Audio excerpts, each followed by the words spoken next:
하나님 아버지의 사랑에 대해서 전하고자 합니다. 세월호가 침몰된 지 40일이 지났습니다. 천하보다도 귀한 사람들 288명의 사람들이 싸늘한 시신으로 돌아왔으며 아직도 16분이 실종되어서 찾지 못하고 있습니다. 실종자 가족들은 지금도 여전히 사랑하는 사람들이 가족이나 부모님의 품으로 돌아오기를 간절하게 고대하고 있습니다. 사고가 난 다음 처음에는 많은 사람들이 구조되기를 원했습니다. 그러나 구조하기가 어려워지자 이제 뱃속에 에어포켓이라고 이제 공기가 있는 공간이 있을 것이라고 보고 거기에서 몇 사람만이라도, 아니 단 한 사람만이라도 구조되기를 실종자 가족들뿐만 아니라 전 국민들이 애타게 기도했습니다. 그러나 아직까지 실종자들 가운데 한 사람도 살아 돌아오지 못했습니다. 사랑하는 가족들이, 사랑하는 자녀들이 싸늘한 시신으로 돌아올 때마다 가족들의 오열은 하늘에 사무쳤고 땅이 진동했습니다. 그리고 국민들의 절망은 커져만 갔습니다. 오늘 또 실종자 가족들은 직장과 생업을 중단하고 사랑하는 사람들이 돌아오기를 40일째 기다리고 있습니다. 실종자를 찾고 수습될 때마다 내 자녀가 아닌지, 내 가족이 아닌지 뉴스에 귀를 기울였습니다. 그리고 현장으로 달려가 눈을 부릅뜨고 확인해 봅니다. 그러나 아니었습니다. 팽목항으로 나아가 하늘을 바라봅니다. 바다를 바라봅니다. 휘몰아치는 파도를 바라봅니다. 사랑하는 가족들이 돌아오기를 간곡하게 기다리고 있습니다. 그러나 실종자를 찾는 일이 점점 더 어려워져만 가고 있습니다. 벌써 시일이 많이 지났습니다. 그리고 배안이 허물어져 가고 있습니다. 오늘 또 하루가 지나갑니다. 어제도 한 사람도 찾지 못하였습니다. 날짜가 이렇게 많이 지나가면서 이제 희망은 체념으로 바뀌었습니다. 살아 돌아오리라는 희망도 사라졌습니다. 이제는 몸만이라도 돌아오기를 애타게 기다리고 있는 것입니다.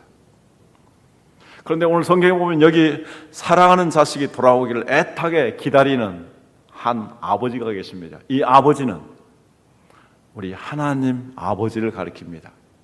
그리고 아버지의 품을 떠나서 허랑방탕하게 살았던 이 아들이 있었는데 이 아들은 곧 하나님의 품을 떠나서 죄악 가운데 방황하는 모든 영혼들을 가리킵니다. 여기 한 아들이 있습니다. 그는 아버지의 품을 떠나 자기 눈에 보는 대로 그리고 마음에 내키는 대로 자유롭게 살기를 원했습니다. 그는 오늘 아버지를 찾아가서 당당하게 요구했습니다. 아버지, 나에게 돌아올 유산이 있지 않습니까? 미리 저에게 주시기 바랍니다.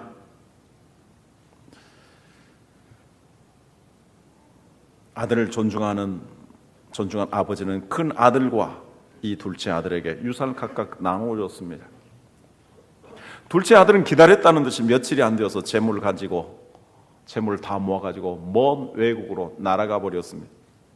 그리고 거기서 허랑방탕한 생활로 그 재산을 탕진하고 말았습니다. 그래서 이 사람을 가리켜 탕자 또는 탕아라고 부릅니다. 돈이 사라지자 주변에 돈 때문에 생긴 친구들, 돈에 기생했던 모든 사람들이 다 사라지고 말았습니다. 이젠 오갈 데가 없습니다. 설상가상으로 흉년이 크게 들어서 이제 먹을 것조차 구하기 어렵게 되었습니다. 하는 수 없이 그는 돼지를 키우는 집으로 가서 돼지 농장에서 노예 생활을 했습니다. 그러나 월급은커녕 밥도 주지 않았습니다. 돼지가 먹는 쥐염 열매라도 배를 채우고자 하였지만 그마저도 주지 않아서 이제 꼼짝없이 죽을 수밖에 없는 상황에 처하게 되었습니다. 무엇이 문제일까요? 인간이 하나님을 떠나서 자기 마음대로 살려고 했던 것이 비극의 근본적인 원인입니다. 식물이 흙을 떠나서 살 수 없고 또한 물고기가 물을 떠나서 자유를 누릴 수 없는 것처럼 하나님의 형상으로 지음받은 인간, 하나님의 영을 부음받아서 지음받은 우리 인간이 하나님을 떠나서는 진정한 자유를 누릴 수 없고 진정한 행복을 누릴 수 없고 영원한 생명을 가질 수가 없는 것입니다. 하나님의 사람 모세는 시편 90편에서 이렇게 기록하고 있습니다. 제가 읽으면 설명합니다. 주여 주는 대대에 우리의 거처가 되셨나이다. 산이 생기기 전 땅과 세계도 주께서 조성하시기 전 곧 영원부터 영원까지 주는 하나님이십니다. 하나님은 온 세계를 창조하셨습니다. 그리고 인간은 하나님의 품에서 살 수 있는, 그래서 하나님은 우리의 거처가 되셨습니다. 우리 영혼의 창조자이시고 우리의 영혼의 고향이 바로 하나님이십니다. 그 영원하신 하나님이 우리 인간을 불멸하는 영혼을 가진 존재로 창조하셨습니다. 그러나 인간이 죄를 지었습니다. 3절에 말씀합니다. 주께서 사람을 티끌로 돌아가게 하시고 말씀하시길 너 인생들은 돌아가라 하셨사오니 주의 목전에는 천년이 지나간 어제 같으며 밤의 한순간 같을 뿐임이니이다. 주께서 그들을 홍수처럼 썰어 가시나이다. 그들은 잠깐 자는 것 같으며 아침에 돋는 풀 같으니이다. 푸른 아침에 꽃이 피어 자라다가 저녁에는 시들어 마르나이다. 흙으로 육체가 빚어진 인간들, 이제 하나님을 떠남으로 말미암아서 하나님의 진노에 의해서 티끌로 돌아가게 되었습니다. 그래서 이 세상에 태어난 모든 아담의 후손들은 다 죽어서 흙으로 돌아가게 되었습니다. 이 세상에서 인간이 산다 할지라도 잠시 살 뿐이며 인간이 꾸린 모든 문명들, 화려한 세상들은 다 하나님께서 마지막 날에 쓸어버리실 것입니다. 그리고 모든 인간들은 잠시 살다가 죽음의 홍수에 다 쓸려 매몰될 수밖에 없습니다. 왜 그렇게 된 것이었습니까? 7절에 말씀합니다. 우리는 주의 노예에 소멸되며 주의 분내심에 놀라나이다. 주께서 우리의 죄악을 주의 앞에 놓으시며 우리의 은밀한 죄를 주의 얼굴빛 가운데 두셨사오니 우리의 모든 날이 주의 분노 중에 지나가며 우리의 평생이 순식간에 다하였나이다. 10절 다 같이 읽습니다. 우리의 연수가 70이요 강건하면 80이라도 그 연수의 자랑은 수고와 슬픔뿐이요 신속히 가니 우리가 날아가나이다. 아담과 하와의 그 죄 때문에, 그 아담과 하와의 죄성을 이어받은 우리 인간의 죄 때문에, 이 세상의 수많은 사람들의 그러한 죄악 때문에 이 지구는 저주를 받았고 온갖 수많은 재앙들을 일으키고, 그리고 그 가운데 있는 인간들, 그 하나님의 죄에 대한 분노, 진노 때문에 죽음의 홍수에 쓸려 내려가서 살 것이며, 비록 70년, 80년 산다 할지라도 치열한 생존 경쟁을 하면서 먹고 살기 위해서 몸부림치게 되고, 그리고 수고와 슬픔 가운데서 다 날아가는 인생이 될 것이라고 말씀합니다. 세월호 침몰로 죽은 사람들, 그리고 실종자들 뿐만이 아니라 우리 모든 인간들은 죽음의 홍수에 의해서 예외 없이 다 떠내려가게 됩니다. 한 해에 1억 명 이상의 사람들이 죽습니다. 그리고 오늘 하루에도 300만 명 정도가 질병으로, 사고로, 전쟁으로, 테러로, 노안으로 목숨을 잃습니다. 그런데 만약 우리의 살아가는 것이 이 생뿐이라면 정말 인간에게 진정한 소망이 있겠습니까? 인간이 얼마나 불쌍한 존재입니까? 인간의 그 찬란한 문명과 영화가 무슨 의미가 있겠습니까? 우리가 행복하게 산다고 한들 그것이 얼마나 되겠습니까? 몇백 년 되겠습니까? 그 행복이 영원히 지속될 수는 없습니다. 여기 아들이 집을 나간 다음에 아버지는 자신도 모르는 습관이 하나 생겼습니다. 대문을 드실 때마다 버릇처럼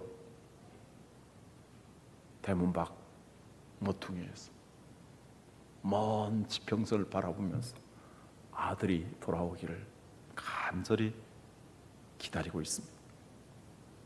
그런 아들의 모습은 좀처럼 보이지 않습니다. 오늘 또 아들이 찾아오지 않았습니다. 그런 허공을 바라보며 집으로 다시 돌아옵니다.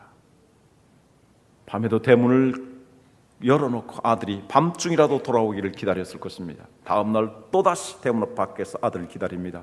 그래도 소식이 없습니다. 신기루처럼 아른거리는 그 속에 아들의 모습은 나타나지 않았습니다. 하늘에 솟고 땅에 솟는 것 같습니다. 하루가 지나고 한 달이 지나고 수많은 세월이 지나갔습니다. 그래도 아버지는 이 아들을 기다립니다. 절대 아들을 포기할 수 없습니다. 이 아들이 언젠가는 살아서 돌아올 것을 기다리고 계속해서 그 자리에 머무르 계십니다. 여기 탕화를 애타게 문 밖에서 기다리시는 분이 바로 우리 하나님 아버지십니다. 우리 하나님 아버지는 지금도 대문 밖에서 우리를 기다리고 계십니다. 현재 지구의 모습은 자연도 인간도 몹시 오염되었고 부패되어서 점점 더 쓸모없이 되어져 가고 있습니다. 더 위험하게 되어 가고 있습니다. 지금도 얼마나 많은 사건과 사고들이, 그리고 자연의 재앙들이, 그리고 종말적인 현상들이 일어나고 있습니까? 루터는 이런 말을 했습니다. 내가 만약에 하나님이라면 이 지구덩이를 오른발로 당장 차버리겠다. 이번에 세월의 침몰 사건을 통해서 우리가 보았듯이 언제나 자연은 위험한 것입니다. 그리고 바다, 울tur목 다음에 맹골수도 우리 한국의 바다 가운데 제일 물살이 거센 그 지역으로 통과한다는 것은 무척 위험한 일이었습니다. 그러나 자연의 이러한 환경의 위험성뿐만 아니라 보다도 근본적인 것은 이 모든 것들이 배를 구입하고 또 배를 증선하고 그리고 배를 운행하는 이 모든 과정에서 부정과 부패들이 있었습니다. 그리고 구조하는 과정에서도 무책임들이 있었습니다. 그래서 인재라고 말하고 있죠. 그래서 우리 한국 사람들이 이 사실에 대해서 한편으로는 미안하고 가슴 아파하며 한편으로는 분노하고 있습니다. 어저께도 3만 명이 넘는 사람들이 3.7km에 이러한 촛불 시위를 하면서 분노하고 있고 가슴 아파하고 있고 기도하고 있는 것입니다.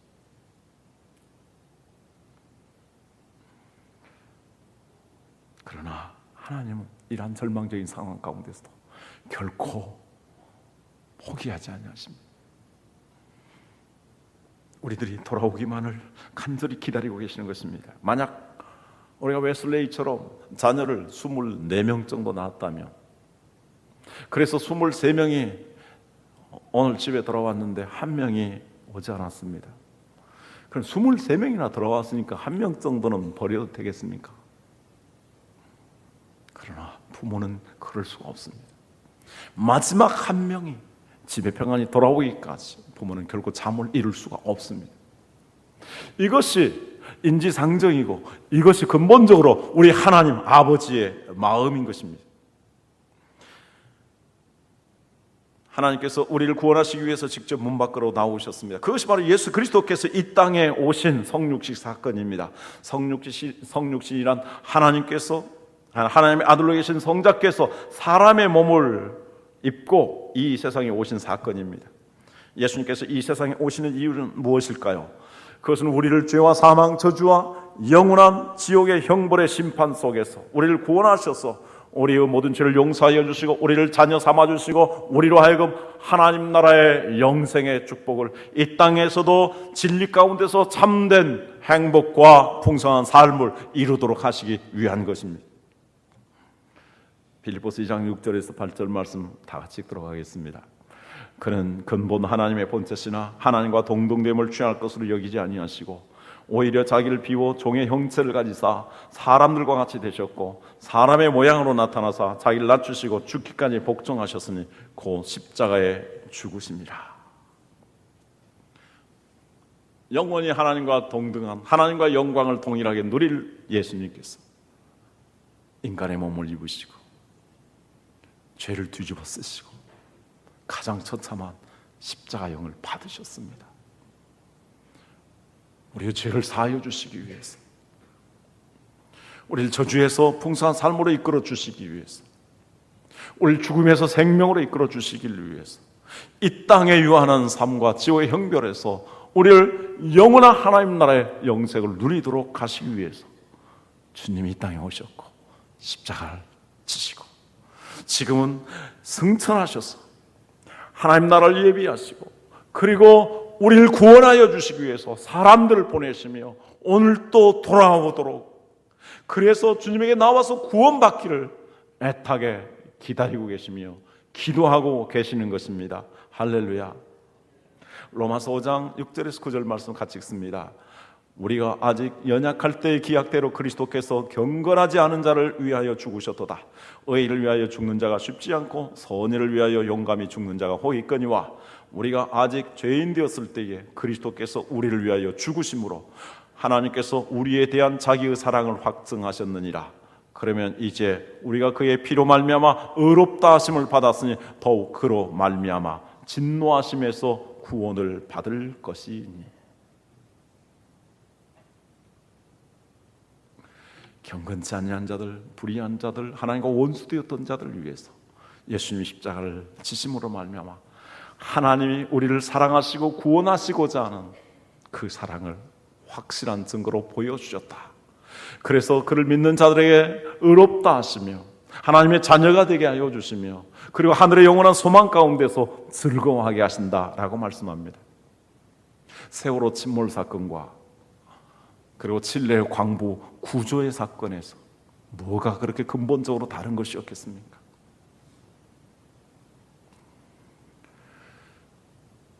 칠레 광부들이 33명에 매몰되었습니다. 그들을 구출하는 데서 영웅적인 2명의 지도자가 있었습니다. 하나는 칠레의 광업부 장관입니다. 그는 이 소식을 듣자마자 현장으로 달려갔습니다. 그리고 그는 거기에서 주야를 지내면서,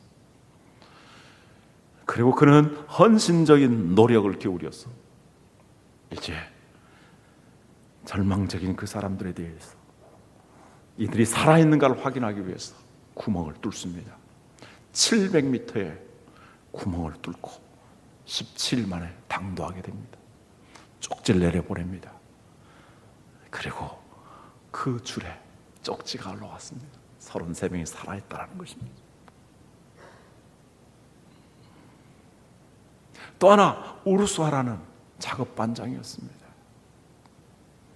그는 하나님을 잘 경유하는 사람이었습니다. 어떻게 해야 될 것인가? 그는 그들을 안정시켰습니다. 그리고 하나님께 예배하면서 기도하였습니다. 시간에 나를 성경을 읽었습니다. 일을 맡겨주었습니다. 음식을 절제하면서 기다리자라고 했습니다. 그런 가운데 17일 만에 희망이 보였습니다. 그리고 69일 만에 다 구출이 된 것입니다. 우르수아는 맨 마지막에 구출되었습니다.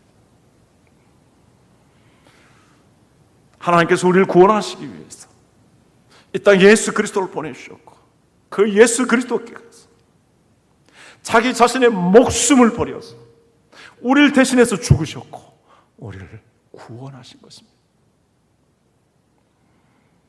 하나님이 이렇게 예수 그리스도를 통해서 우리를 찾아오셨습니다. 지금도 우리 하나님 아버지는 당신의 품을 떠나 방황하는 사람들을 찾고 계십니다. 그런데 하나님의 품을 떠나 방황하는 사람들을 어떻게 해야 할까요? 한마디로 회개하는 것입니다. 그럼 우리가 어떻게 회개해야 할까요? 오늘 두 번째 아들을 통해서 교훈을 배우게 됩니다. 첫째는 자기 자신에 대한 정직한 직면을 하게 되는 것입니다. 본문에서 매우 중요한 9절 17절 이렇게 기록합니다. 이에 스스로 돌이켰다. 영어 성경에 보면 He came to himself라고 했습니다. 그는 그 자신에게 돌아왔다라는 것입니다.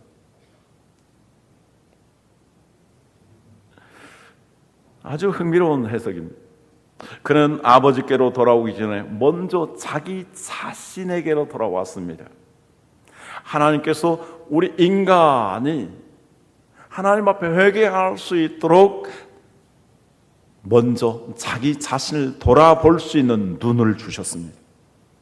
우리는 그 눈으로 먼저 자기 자신을 바라봐야 합니다. 회개한다라는 말은 돌아온다라는 말입니다. 돌아오기 위해서는 먼저 자기 자신을 잘 바라보아야 합니다. 무엇이 탕자의 눈을 열었습니까? 하나님께서 탕자의 눈을 열기 위해서 먼저 흉년과 궁핍이라는 환경을 사용하셨습니다. 그의 주머니가 가득 차서 흥청거릴 때, 주변의 친구들과 함께 몰려다닐 때, 장사가 한창 잘 되고 있을 때에 그는 자기 자신을 잊어버리고 말았습니다. 그러나 모든 것이 사라지기 시작했습니다. 주머니가 텅 비기 시작했습니다. 같이 즐기던 친구들도 다 사라지게 되었습니다.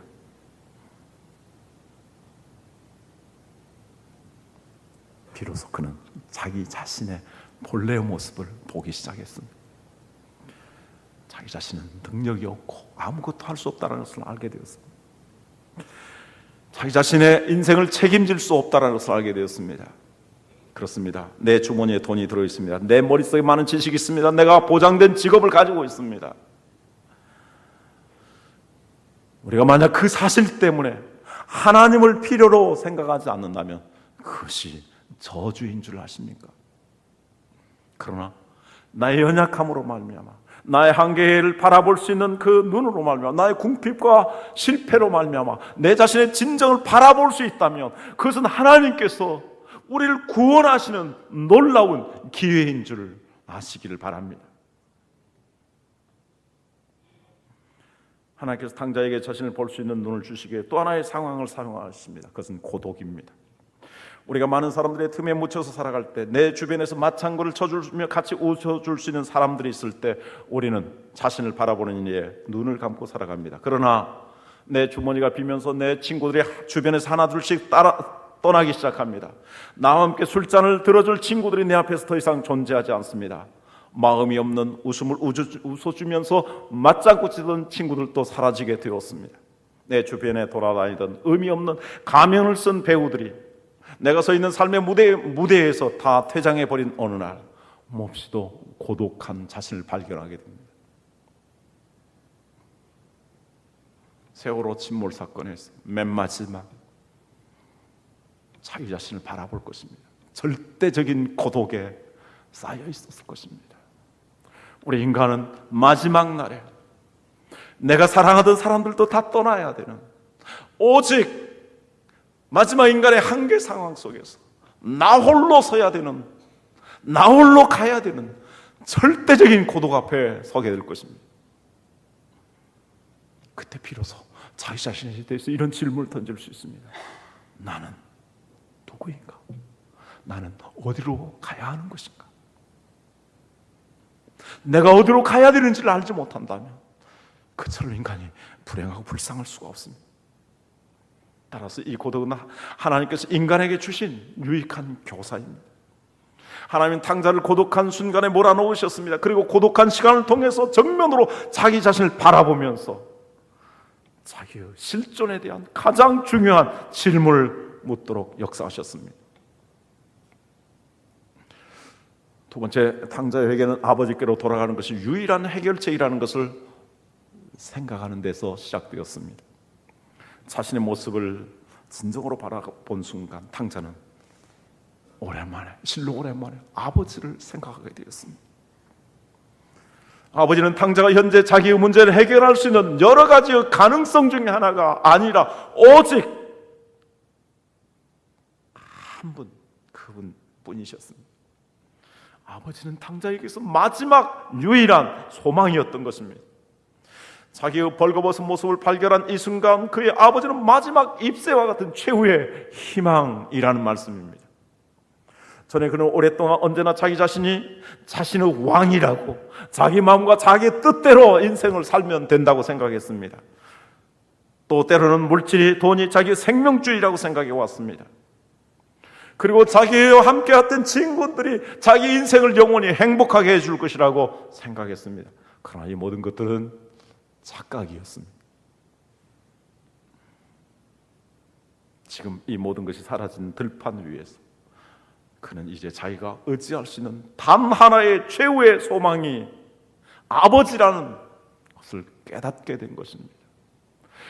우리 인간에게 절대적인 이 극심한 환경 속에서 그리고 죽음 앞에서, 절대적인 고독 앞에서 우리의 유일한 소망이 무엇이겠습니까? 오직 하나님 한 분밖에 없습니다. 여러분 믿으십니까? 세 번째로 돌아가기를 결단하고 이를 행동으로 옮겼습니다. 회개는 생각만으로 이루어지는 것이 아닙니다. 회개가 돌아간다고 했을 때에 돌아와야 하는 것입니다. 그리고 돌아오기 위해서는 결단을 해야 합니다. 탕자가 계속해서 생각만 하고 있었다면 문제 해결은 결코 없었을 것입니다. 그런데 불행한 사실은 많은 사람들 가운데 어떤 사람은 끊임없이 생각만 합니다. 예수 믿을까? 교회 다닐까? 생각만 합니다. 탕자는 생각했습니다. 생각은 중요한 것이고 중요한 출발이었습니다.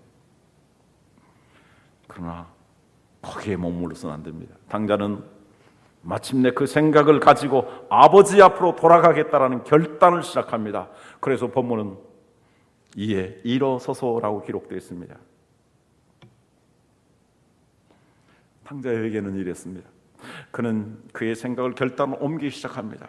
그래서 일어났습니다. 그리고 귀향의 위대한 결단을 하고 아버지의 집을 향해서 돌아가는 용기를 낸 것입니다.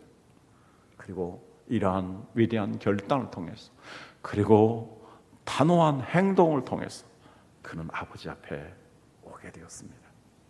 그는 아버지 앞에서 이렇게 소리칩니다. 아버지요, 하늘과 아버지께 내가 죄를 지었습니다. 탕자는 분명하고 확실하게 하나님의 눈을 통해서 자기의 삶의 상태를 바라보았습니다. 그리고 자기 영혼의 벌거벗음과 공고하고 가련한 모습을 솔직하게 인정했습니다. 그리고 결단했습니다. 이 분명한 행동의 결단을 통해서 그는 아버지 앞에 뚜벅뚜벅 나아가게 되었고 그가 용서받고 구원받게 된 것입니다. 아버지의 피땀 어린 재산을 호랑방탕하게 다 탕진하고 돼지를 치는 남의 집 노예로 전락하였다가 끝내는 견디지 못하고 돌아온 자식이 있습니다. 이런 경우 여러분들은 어떻게 하시겠습니까? 유대인들의 이야기 가운데 이런 재미있는 이야기가 있습니다. 우아이인데요, 하나님께서 우주를 창조하시기 전에 먼저 천사들을 창조하시고 그 다음에 천사들과 대화를 나눈 내용이 기록되어 있습니다. 처음에 하나님께서 한 천사를 부르십니다. 그는 의의 천사입니다. 그리고 하나님께서 이렇게 말씀하십니다. 내가 세상을 창조하고 이 세상에서 가장 으뜸되는 피조물로 인간을 창조하려고 하는데 넌 어떻게 생각하느냐? 하나님, 안 됩니다. 그들은 머지않아서 불의를 저지르고 말 것입니다. 하나님이 두 번째 천사에게 물었습니다. 거룩의 천사야, 내가 이렇게 인간을 창조하려고 하는데 넌 어떻게 생각하냐? 하나님, 절대 안 됩니다. 그들은 조금 있다 온갖 더러움에 빠지게 될 것입니다. 다시 하나님께서 세 번째 천사를 불렀습니다. 빛의 천사입니다. 내가 인간을 창조하려는데 그들은 어떻게 생각하는가? 하나님, 정말 안 됩니다. 그들은 곧 이 세상을 어둠으로 만들어 버리고 말 것입니다. 하나님께서 네 번째 천사를 불렀습니다. 그는 긍휼의 천사입니다. 긍휼의 천사야, 의의 천사도 거룩의 천사도 빛의 천사도 이렇게 인간을 창조하는데 반대를 하는데 너는 어떻게 생각하느냐? 하나님, 인간을 창조하셔야 합니다. 하나님께서 인간을 창조하시면 이 세상은 불의하고 더러워지고 어둠에 잠길지 모릅니다. 그러나 하나님, 이 불의와 더러움과 어둠 속에 있는 인간들에게 나는 기어이 그들을 사랑하시는 하나님의 사랑을 이야기할 것입니다. 그리고 그들이 새로워지고 하나님께서 기대하시는 사람이 되도록 그들을 하나님에게로 인도할 것입니다. 최후의 승리자는 긍휼이었습니다. 우리는 이 이야기를 통해서 하나님의 사랑과 긍휼을 접하게 됩니다.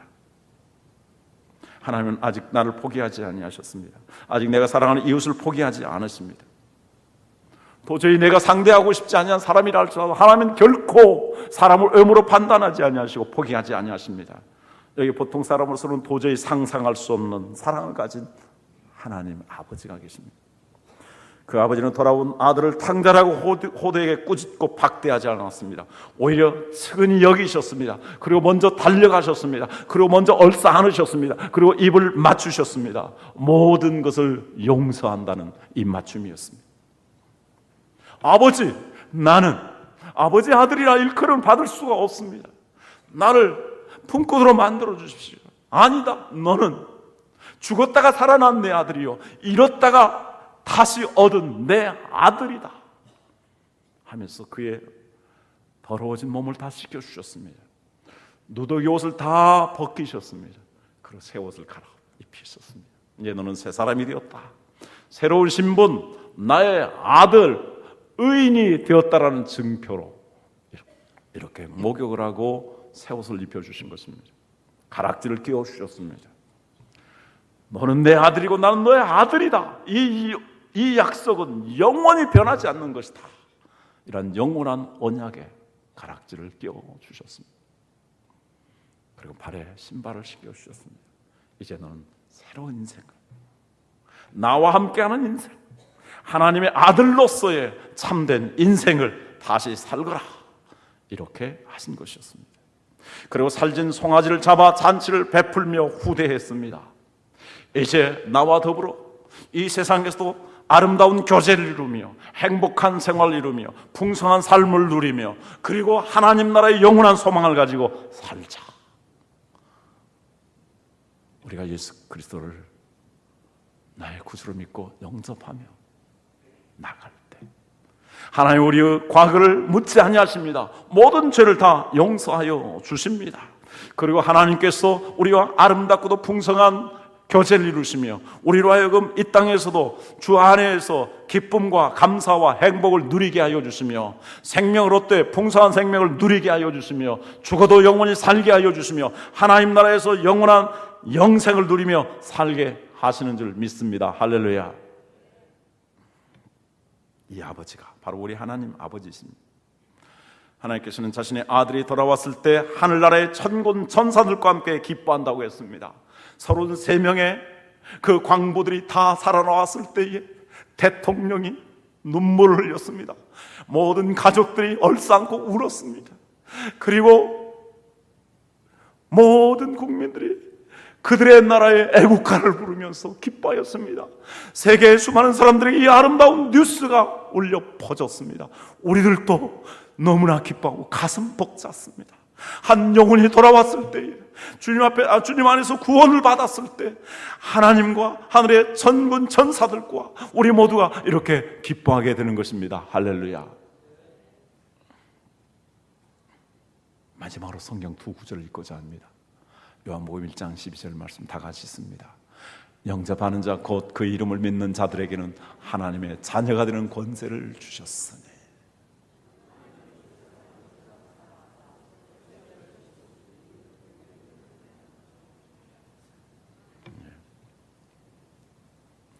예수 그리스도를 영접하게 되면 하나님의 자녀가 되는 권세, 권리를 주신다고 말씀하십니다. 그 하나님 어떤 분이십니까? 요한복음 3장 16절 17절 다 같이 읽습니다. 하나님이 세상을 이처럼 사랑하사 독생자를 주셨으니 이는 그를 믿는 자마다 멸망하지 않고 영생을 얻게 하려 하심이라. 하나님이 그 아들을 세상에 보내신 것은 세상을 심판하려 하심이 아니요 그로 말미암아 세상이 구원을 받게 하려 하심이라. 이 예수 그리스도를 다 하나님 믿기를 원합니다. 다 구원받기를 원하십니다. 그리고 그 안에서 진정으로 감사하고 행복하며 풍성한 삶, 영원한 소망을 누리시기를 원하십니다. 이 큰 은혜가 오늘 우리 교회에 초청받아 오신 모든 분들에게, 그들의 가족들에게, 우리 모든 성도들에게 있기를 주님의 이름으로 축원합니다. 기도하겠습니다.